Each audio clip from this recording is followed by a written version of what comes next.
it's John Gafford. Time for another real quick 3-minute office meeting. I'm sitting here with Diane Stupar. She is our HSA home warranty rep. I'm gonna let her talk in just a minute, but there's a couple things I wanna talk to you about.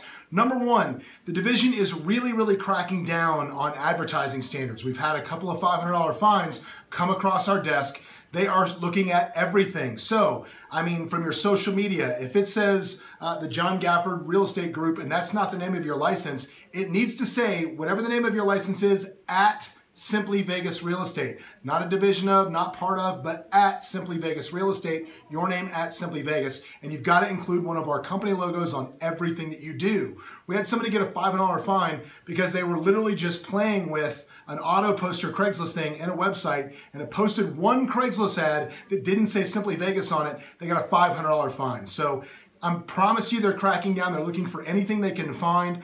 Your competitors are sending in your marketing materials.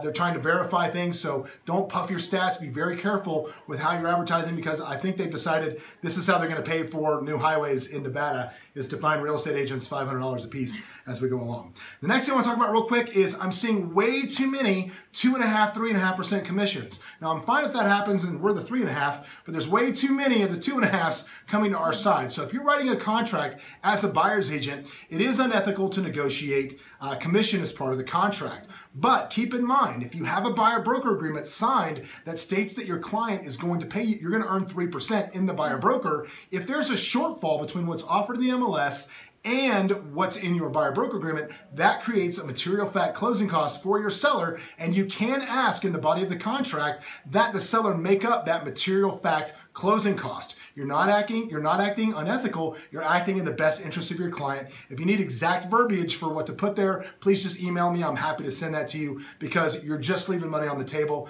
A lot of times what you'll see is when you send over a contract with that verbiage, the seller has no idea that the agent is offering 3.5%, 2.5%. They have no idea. And the agent, most of the time the listing agent will just instantly change it back to 3%. So you're just leaving money for yourself on the table.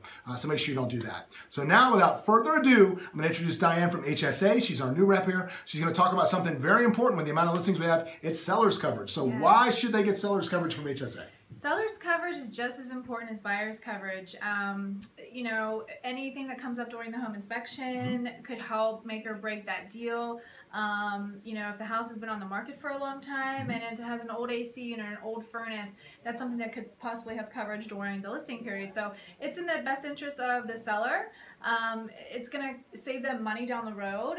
It's, like I said, it could help, you know, save that deal. And with having that seller's coverage is going to more than likely transfer to the buyer. So if there are any claims during that listing period, the buyer will have record of those claims that happened during when the seller had coverage. And what does that cost for seller's coverage? No cost to the seller. No cost. No cost. This is something, when you go to your listing presentations, take the HSA brochure with you. It's in there what's covered for the seller. It's going to protect them, hopefully help them through the inspection, protect them from catastrophic stuff like the water heater dropping in the middle of their listing. So make sure your listings have this stuff. Contact Diane. She's here to help you with not just seller's coverage, but new buyer warranties or any issue you may be having with an existing warranty for one of your clients.